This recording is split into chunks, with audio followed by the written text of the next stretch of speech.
এই সংবিধানের ভিত্তিতে একটা ইলেকশন দিতে হবে।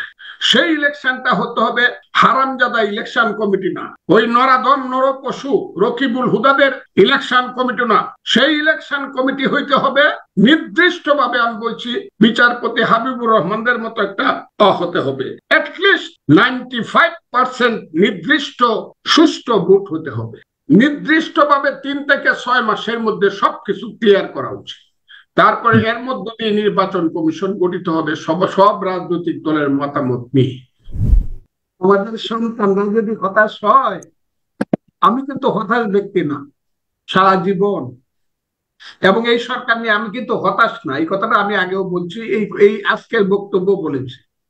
এবং আমার ধারণা আমাদের দেশ তো জুপিটার ভিত্তিক দেশ, তৃতীয় বিশ্ব সাধারণত জুপিটার ভিত্তিক, বৃহস্পতি কেন্দ্রিক। আমাদের যিনি বৃহস্পতি এখন সরকারের, তার নাম হলো প্রফেসর মোহাম্মদ ইউনূস। কাজে উনি যতক্ষণ এই সরকারের মাথার উপরে আছে, আমি হতাশা ব্যক্ত করব না। আমার ধারণা ওনার বক্তব্য শুনে মনে হয়েছে কালকে পরশুদিন এক নিঃশ্বাসে উনি এই 85 বছর বয়সে যে বক্তব্যটা পড়ে গেলেন, আমার কাছে মনে হয়েছে তার যে এনার্জি এবং তার যে উদ্দীপনা, সে উদ্দীপনার মধ্য দিয়ে তিনি বাংলাদেশের মানুষের কাছে যা আশা করছেন, আমরা যদি সঠিকভাবে তাকে নির্দিষ্ট একটা সময় পর্যন্ত সহযোগিতা করি, তাহলে উনার সরকার সাকসেসফুল হবে। তবে উনার কিছু লোক চয়েস ভুল আছে, এটা আমি আবারও বললাম, এটা সঠিক করা যেতে পারে। আমার খুবই নির্দিষ্ট বক্তব্য, উনি কতদিন থাকবেন আজকে একটু আঁচ পাওয়া গেল। পরিবেশ মন্ত্রী যিনি ভদ্র মহিলা, উনি এনজিও করেন, উনি সুপ্রিম কোর্টে অ্যাডভোকেট, ওনাকে আমি চিনি। উনি খুব সুস্পষ্ট ভাবে নির্বাচনের ব্যাপারে কথা বলেছেন। আজকে দেখলাম যে এই কাজগুলো করে নির্বাচনটা সবাইকে ডেকে নির্বাচনের ব্যাপারে সিদ্ধান্ত নেবে। ব্যবসায়ীদের সঙ্গে আমাদের প্রধান উপদেষ্টা জনাব মোহাম্মদ ইউনূস সাহেব, ডক্টর মোহাম্মদ ইউনূস সাহেব, তিনিও যে কথাটা বলেছেন, আগের যে কথাগুলো অত্যন্ত সুস্পষ্ট। নির্বাচন একটা নির্দিষ্ট সময়ে দেওয়া ছাড়া কোনো বিকল্প নাই। রাষ্ট্র যেখানে থাকবে, রাজনীতি সেখানে থাকতে হবে। আর রাজনীতি যেখানে থাকবে, রাষ্ট্র পরিচালনার ব্যাপারে রাজনৈতিক দলগুলোর ভূমিকা থাকতে হবে। সেই রাজনৈতিক দলগুলোর ভূমিকা আসবে নির্বাচনের মধ্য দিয়ে। কেউ সরকারি দল হবে, যারা মেজরিটি হবে তারা সরকারি দল হবে পার্লামেন্টে, আবার যারা মাইনরিটি হবে তারা বিরোধী দল হবে।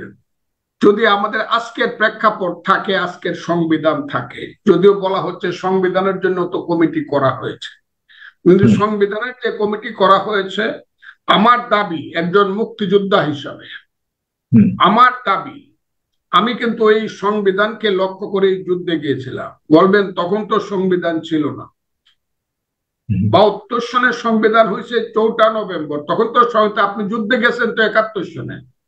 জি, আমি 71 সনে যুদ্ধে গেছি। 71 সালের আগেও আমি মুক্তিযোদ্ধা নাম লেখাইছি। আমি এটা বারবারই বলি, আমার বলতে একটু দ্বিধা নাই।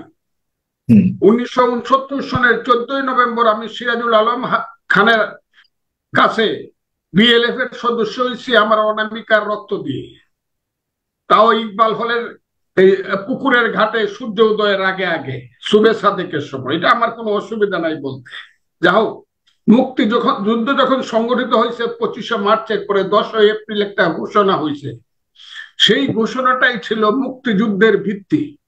যে ঘোষণাটা করেছিলেন তৎকাল মুক্তিযুদ্ধের সময়ে চিফ হুইপ অধ্যাপক ইউসুফ আলী, সংবিধানটা অনেক আইনজীবীদের মধ্যে যারা লিখেছিলেন তার মধ্যে অন্যতম ছিলেন ব্যারিস্টার আমিরুল ইসলাম। এই ঘোষণাটার মধ্যে, সেই ঘোষণার উপর ভিত্তি করে গণতন্ত্র, অসাম্প্রদায়িকতা, মানবাধিকার, মানুষের মুক্তি, তার উপরে ভিত্তি করেই যুদ্ধ হয়েছিল।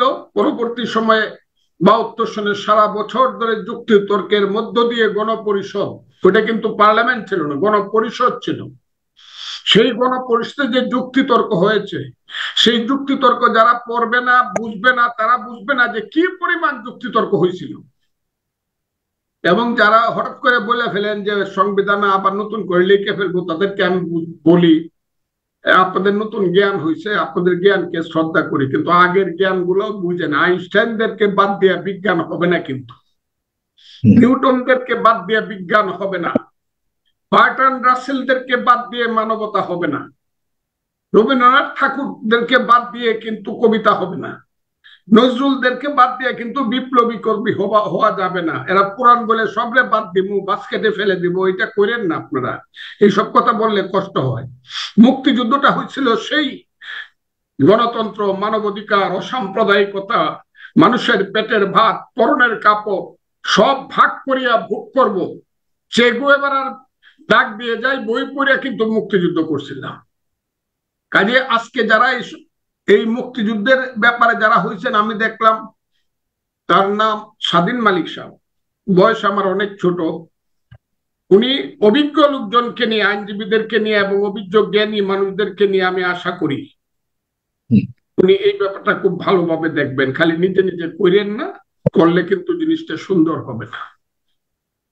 অন্যগুলো আমি বাদ দিলাম। এই সংবিধানের ভিত্তিতে একটা ইলেকশন দিতে হবে। সেই ইলেকশনটা হতে হবে হারামজাদা ইলেকশন কমিটি না, ওই নরাধম নরপশু রকিবুল হুদাদের ইলেকশন কমিটি না। সেই ইলেকশন কমিটি হইতে হবে নির্দিষ্টভাবে, আমি বলছি বিচারপতি হাবিবুর রহমানদের মতো একটা হতে হবে, অ্যাটলিস্ট 95% নির্দিষ্ট সুষ্ঠু ভোট হতে হবে। একজন লোক নির্ভয়ে সেন্টারে যাবে, সে তার ভোট প্রয়োগ করবে, সেই ভোটটা সঠিকভাবে গণা হবে, যিনি মেজরিটি পাবেন তিনি পার্লামেন্ট মেম্বার হবে, এবং যারা পার্লামেন্ট মেম্বার, যে দল মেজরিটি পাবে তারা সরকার গঠন করবে। এর বাইরে এটার কোনো সমাধান, ওই ইউনূস সাহেব সারা জীবন থাকবে এটা যারা বলে, এইটা তারা, ইউনূস সাহেব থাকতে পারে সারা জীবনে, উনি খুব খারাপ মানুষ, উনি সম্পদ করবো, লুট করবো, এটা আমি বলছি না, কিন্তু একটা অনির্বাচিত সরকার সারা জীবন থাকাটা একটা দেশের জন্য মঙ্গলজনক নয় বলে আমি মনে করি। কাজে নির্দিষ্ট সময় একটাই। এখন নির্দিষ্ট সময়টা কি? আমি তো বিএনপির সাংগঠনিক মূল নেতা হইলে আমি কিন্তু বলতাম যে এতটুকু সময় দেওয়া যেতে পারে। বিএনপি তাদেরকে সিদ্ধান্ত কতটুকু করে আমি জানি না, তবে এটার একটা সীমারেখা টানা উচিত। এই কমিশন নির্দিষ্টভাবে 3 থেকে 6 মাসের মধ্যে সবকিছু ক্লিয়ার করা উচিত। তারপরে এর মধ্য দিয়ে নির্বাচন কমিশন গঠিত হবে সব রাজনৈতিক দলের মতামত নিয়ে।